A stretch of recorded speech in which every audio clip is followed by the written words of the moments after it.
Hey, we're back. It's the Window Podcast. We're back. We keep coming. We're not going to stop. Yeah, nah. So you have to It's get like- used to us. You really do. There's no choice. What are you going to do? It's our 5th episode, so I think we deserve a round of applause. 5, doing this 5 times, having something to say 5 times. Bro, you sound like you're laboring for it. Listen, I'm tough for you. gonna clap for myself because It's tough for nobody you. else is gonna clap for me. So. I'll clap for you. I'm in it with you. Yeah, so why not clap? I have clapped already. All right, great. However, you're struggling for it. No, I'm just saying. You're hacking for breaths. No, I'm just saying to do 5 episodes.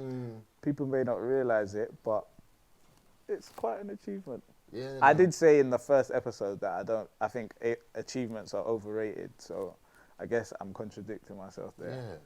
But a little bit. Who cares? I'm clapping one for myself. Number 5. We're here. Thank you for joining us once again. It's the Window Podcast. My name is Joshua. Folarin. Yeah. And so... And we are the Window Podcast. yeah. With work. Yeah. What's good with work? How's work going? Yeah. For me? Yeah. Oh, yeah, no, it's cool. So, good team. Yeah. Getting on my projects. Do you have any particular people you're close to at work that you may be closer to than others? In my team, it's just bros. It's Basically just bros. Bros. It's IT. So it's bros. So you don't have a work wife? Is that what No, you're I trying don't to have a tell work me? wife. Okay. Have you ever had a work wife? No. At none of your previous I've only worked in 2 places. employments? No, you haven't. Oh, like In your whole life? Real jobs. Yeah, you've had more than 2 places of Yeah. employment. I don't count retail.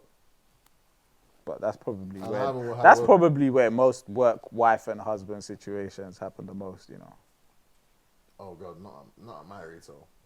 I think it would be at retail. Honestly, I Look, think it would be at It would retail. happen at retail, but it wouldn't happen at my retail. The type of retail I know from up north type of retail is a different type of retail. I don't know what the difference is between River Island in London and River Island in Birmingham, but I would think it's the same. No, there's a considerable difference. But I have seen some work wife and work husband situations, and I just think like, where's the line? What do you mean what's the line? Like, should you mix work with... I get that most people say that it's all innocent, but come on, let's be real. Can all of those situations be just perfectly innocent? I'm not convinced. What do you mean? What do you mean by innocent? I think there's nothing more to it than just they get along well at work. That's what I mean by innocent. You're probably right, because it doesn't just come about. Yeah, it takes development. It's It takes active forethought. Like you gotta be thinking about that.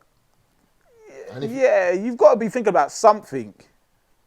Maybe not necessarily, I want to end up in a relationship with this person. Blah, yeah, blah, not blah, that. But there's always there's seeds of thought. Yeah. And then I guess the line of when is it too much is different between someone who's in a relationship and who's not. Maybe a work wife and work husband might be a harmless thing for someone that's single. Yeah. But then if you're in a relationship, how much can you really play with that kind of situation? Well, apparently, according to people on the timeline, as much as you want. Well, that's... What you want. I mean, if you take your advice from the TL, then I don't know for you, because the TL will have you screaming at auntie in boots. If you're not careful. So be sensible. I guess that's all we can say on that. Yeah. Be sensible. Choose. Do stuff, but think about it before you do stuff. Yeah, I would say that about anything. Yeah, but this especially because this could fuck up your life. Another big topic on the TL, which is Meg Thee Stallion's contract situation. Right. Which, I'm not gonna lie, it looks nuts. Her manager, or the guy that she signed the guy she signed the contract to, the label that she signed to, the owner or the president, he used to be a baseball player turned, I guess, artist curator, and basically is shafting her in every way conceivable. So she signed with this 1501, whatever they're called, and the production company are taking 60%, and she's taking 40%, and then they're making the payments for recording and all of that come from her 40%, which I don't know how much percentage she's left with after that, but that's crazy to me, because the owner of the production company is talking about how he's the one who's invested in her and made and got her to where she is. But if that's what's in the contract, where she's paying for the recording, she's paying for all the studio time, etc., then how can you claim that you've been the one that's funded her to get to where she is? Someone's lying, basically. Someone's lying. But I think it's a situation where the music industry, it's got so much smoke and mirrors and so many backdoor dealings that you don't really, us lot outside, we don't really know what is going on in there. I saw a lot of people saying that with Meg, the responsibilities on her, she signed the contract, she should have known what's in the contract. So if it's now come back to bite her, that's on her. Which I think is a bit of a tough take. There's an element of truth to it, but music contracts are not just normal contracts. They're not the same. They have specific terms that they use to get around certain things. You can't just expect someone to know everything know every stipulation that was in that thing from back to front. And even us in our day-to-day lives, we're signing so many contracts that we don't realize what's actually in them. So I don't think it's fair for us to turn to Meg Thee Stallion and say, you should have known what was in that contract, so all of this is your fault. I can't say that. I don't think that's fair. Well, the saying goes, you make your bed, you gotta lie in it. Yeah, that's if she made her bed. Yeah, she did make her bed. Not necessarily. But I mean, there is the element of people being a bit like desperate for things and then overlooking certain things because of that desperation. I would not deny that. I think that has played a part. I think every creative, in terms of, and this is just past music, I guess, has to determine what are they doing, what they're doing for, because you can make music, but then the music industry is different from making music. So you have to decide, okay, am I willing to just make music because of the love of it, or are you going to be honest with yourself and say, I'm making music because I want to get into the music industry because I want to make such and such amount of money. Right. And I think that's where people blur things, because they feel like I should be treated right because I'm a musician and I want to make music. But no, if you want to get into the music industry, you have to play by the industry's rules and by the industry's games. Yeah. You have to be as smart as those in the industry, because making music is a separate thing from being in an industry. Yeah. So, and that goes to across the board. That goes across the board, because I know people that have got jobs in tech companies and whatever, and they don't necessarily like what they're being made to do, but they want to be in that industry so bad that they'll do it. People are in industries doing stuff that they don't necessarily want to do, but because of the idealization of the industry, they will go through with it, which I think every individual has to just deal with, address with themselves and decide, okay, what is it I'm willing to go along with, and what is it I'm not. Yeah.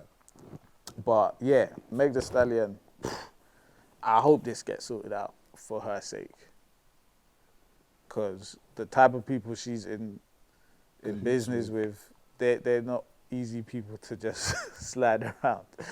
They're gonna make life difficult. I can assure you that. Even like, I'm interested to see that unfold. Yeah. How that unfolds is gonna be interesting. Yeah.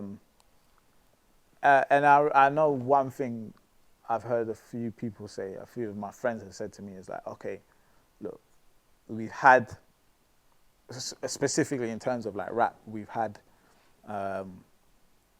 quite a few years now, 40 years, say, of rap. And in those 40 years, it's allowed people to become billionaires.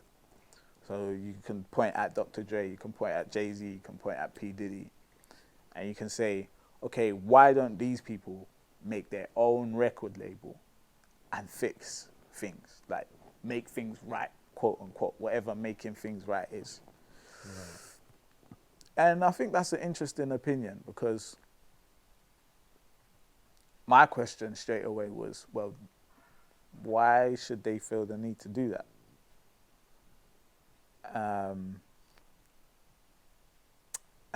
I don't know if they should feel the need to do that or feel an obligation to do that, because the industry they came and met was a lot more difficult than the industry these artists are meeting. Apparently, yeah. Because in their day, you had to sign for a record label. Now, signing for a record label, still, very much I wouldn't say it's a must, but it's the easier way to do things, right? But you can get your own buzz without a record label. Like now, you can make music in your room if you wanted to. Yeah. Before, you needed to sign to a record label so they could get you studio time, so they could buy CDs to put your music on. But now you can put your music on the internet from your room that you made the music in. The SoundCloud era is a great example of this. So it just begins to look like, okay,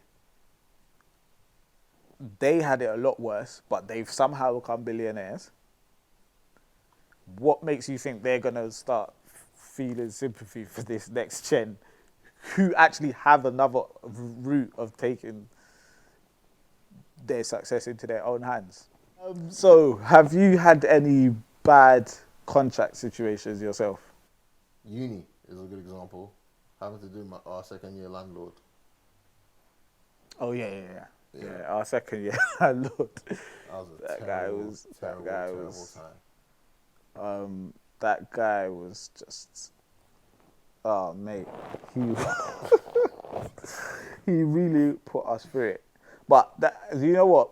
Going through that situation with him made me feel like, one day I want to be a landlord. For real? Of course. Did you see the life that guy was living? Why wouldn't you want to live that way? To me, he just looked like a bum, fam.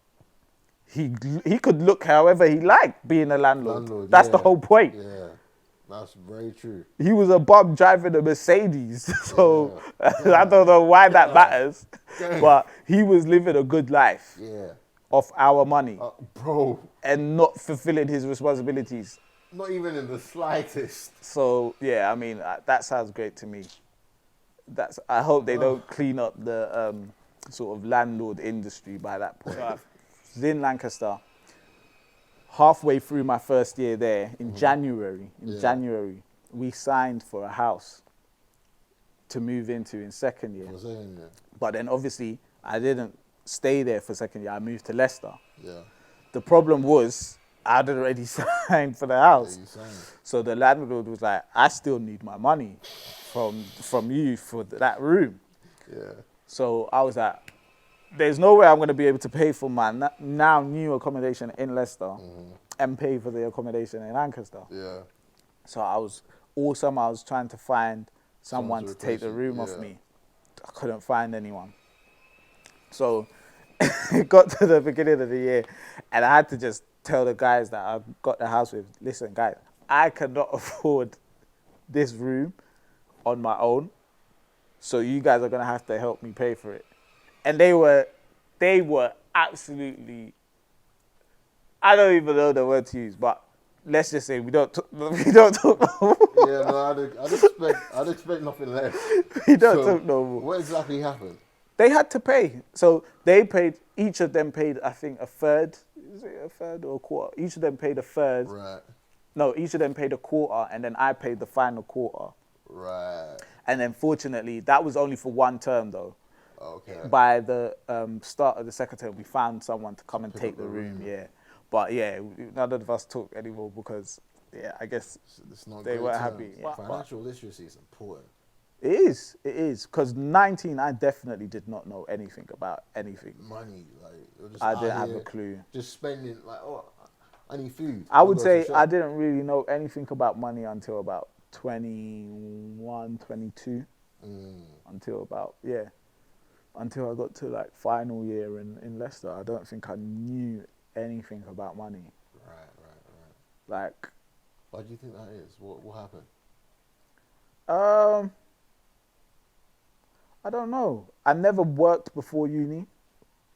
So maybe that's one thing where I didn't really understand things like tax codes and being taxed and all of that. I wasn't aware of all of that. Because my parents didn't like the idea of me working and studying at the same time. Really? They felt like work was a distraction.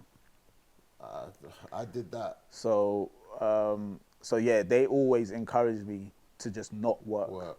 Yeah. And I think that's what contributed to me just not knowing anything about money. I was kind of sensible with my money because I know a lot of people that went to go and get accommodations that they just could not afford unless they were working. Right. Do you get what I'm saying? Yeah. So with me, I always got the cheapest accommodation because I just knew I'm not going to work to pay for anything more expensive. Yeah. So I guess there was some level of awareness, but it wasn't like, I wouldn't say I was super aware. I didn't know about credit cards. I didn't know about credit scores. I didn't know about any of that stuff. I'm even quite fortunate that my credit score is all right because I had the first time I checked was end of last year, what my credit score was. Oh, shit. And it was cool. Decent, yeah. But I didn't know what I had done to make it decent or not decent, if that makes sense, because I'd just been out here. Just out here. Yeah. So I was just lucky in that sense. But I would encourage everyone to try and become as financially literate as early as possible. Yeah. Nah, super important. Super important. Right. How do you feel about that John Barnes thing? You know, that debate he had on Sky Sports? Yeah. I saw that video. He made some interesting points. And I've seen him make comments before about racism. Well, I know the one time I really remember him making comments about racism was when that whole Liam Neeson situation happened. Right. Do you remember when he did that interview and he was talking about going back and shooting him, or he wanted to like hit him with a baseball bat? Yeah, like kill a black man basically because he thought he raped his sister or he did rape his sister. Something like that. Yeah. Something like that shit. Yeah, it was wild. It was a crazy story. So I remember him making a comment back then. And then I'm pretty sure he's made comments on racism specifically in football before as well. But this time, I found what he was saying to be, it had a lot of weight. So basically, if you don't know, he was basically saying that footballers when they speak up about racism, even when they speak out specifically about racism in football, it's always about them, the footballer, yeah, Right. or them, the professionals. But it's never about the broader society whenever they speak up about racism. It's like it's never about the structural things in society that hold people that are not professionals or athletes or celebrities, but just normal day-to-day people that hold them down in society. It's always about how they are being attacked. Yeah. But he's saying, okay, but even in football, even if you're going to be genuine about saying there's racism in football, how come you don't talk about the racism the fans suffer or the stewards in the stadium suffer? But it's only you, the professional footballers, who are, by the way, are making loads of money and your life has been vastly improved by this sport. You only talk about how racism is affecting you. Yeah. And I thought that was,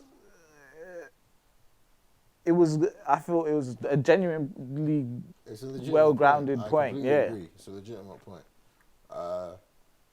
Society, the problem with society fixing itself is not going to be. It's not going to be solved starting from one small, very very small, not culturally relevant part of society. It's formed of the whole of society. So fixing racism, it doesn't come from just rich black people playing football. That's not where it's going to come from. Yeah. It's going to come from the dirt, the ground up. Yeah, and it just makes me think about celebrities in general, because I remember back when Kanye was really big on, they're not allowing me in fashion because I'm black type of thing, and I remember actually back then people were saying, oh, Kanye only cares about racism when it stops him from doing something he wants to do. Yeah. And I used to think, oh, come on, guys, you're being a bit, cynical there. I think he wants to open the door for more people that look like him to come into fashion. But now that I'm stepping back and thinking about it, I'm like, you know what? They probably had a point. Of course they have a point. Because it seems like a lot of the time celebrities sort of try to stir up things that It's personal gain.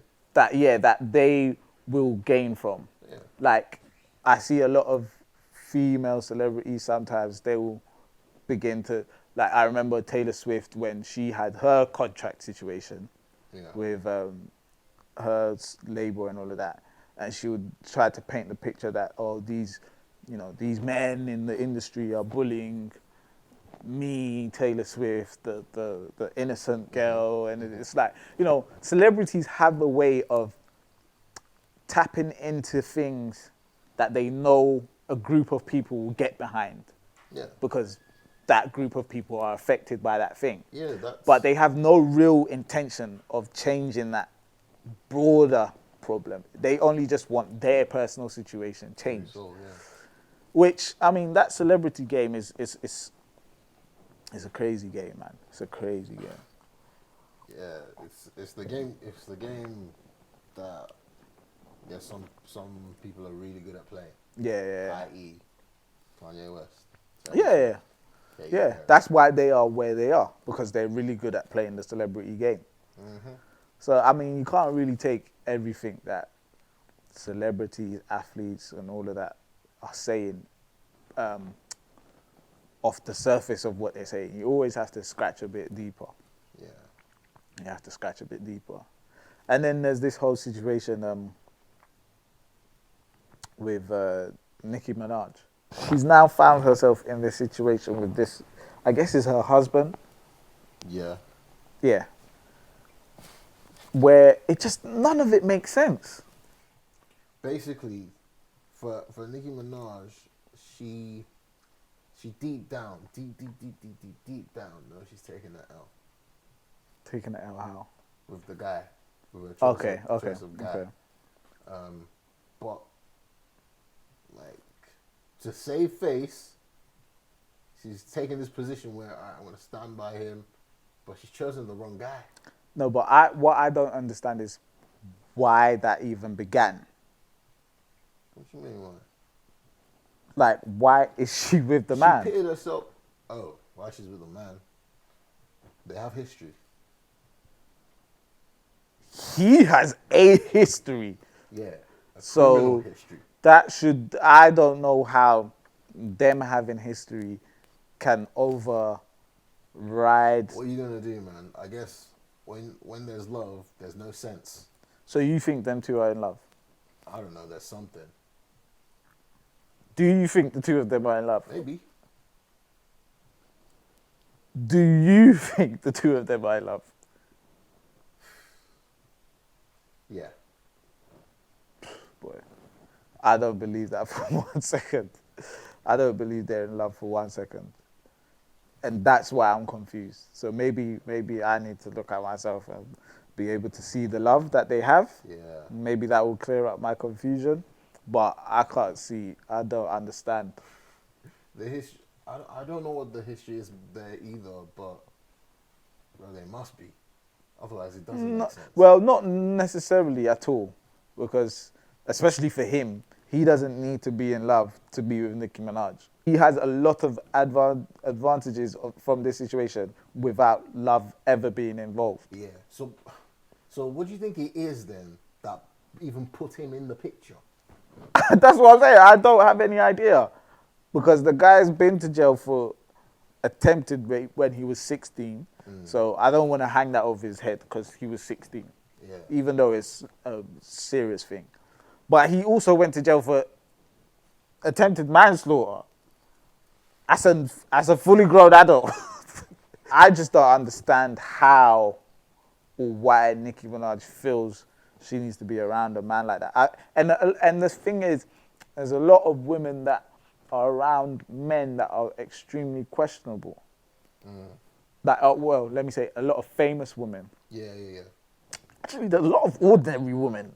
Like, there's women that are working full-time jobs, making decent money, and then they have a bum criminal. And I'm just thinking, what's going on there? Is it a deeper personal issue where they don't really understand the value that they have? Is it loneliness? I just don't get it. I don't get it. I don't know. Maybe it's just a deep-seated fantasy or attraction. Yeah, there are a lot of women that have that attraction to a certain type of, I guess, criminal man. Yeah. That they can't grow out of. I was reading this article about some guy, some 52-year-old who's started dating. He broke up with his girlfriend just on a random tip, and he started dating. Obviously, quite a little bit older. His son, he's got a 23-year-old son, and he was just talking through what it's like in the dating community that he's in, which is like middle-aged people balancing careers, and like kids and stuff, divorces and shit like that, exes, that kind of thing. And the picture he painted was like for a lot of these women, because he was born here, but he was conceived in Nigeria, so he's like one of those London guys that's just older. Like, it's like these middle-aged, I guess mostly white women, have like a weird fantasy about, the stereotypes. Oh, what they think he would be like. Okay. Yeah. Like, he's just like a guy. Yeah. Do you know what I mean? So I feel like I don't know. I feel like in terms of physicality, men fall for the stereotypes more. As in, they want the stereotypes of what a woman should look, quote unquote, whatever that is. But I think women in terms of like, I guess, the storyline or in terms of character, fall more for the stereotypes than men do, if that makes sense. No, that does make sense. Which I think both people on both sides are just playing themselves. Real talk. Because why on earth would you just have a bum around your space? This nigga's a sex offender. Or that's what...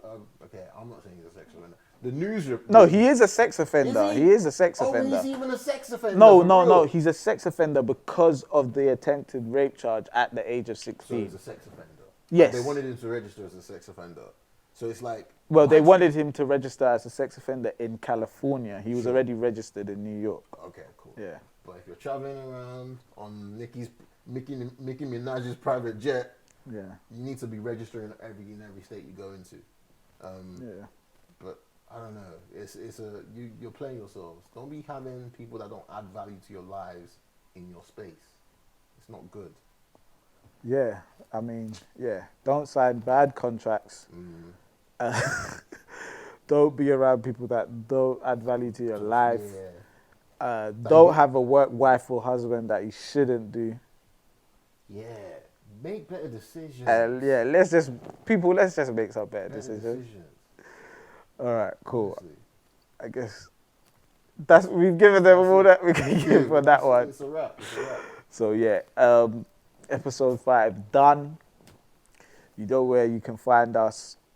YouTube, obviously. If you're watching this, then you're already on YouTube. Apple Podcasts. Do you know what? I was having a conversation with someone, and they were like, "Oh, where can I find you on Apple?" And then I was like, "Just go to the podcast app and search the Window Podcast."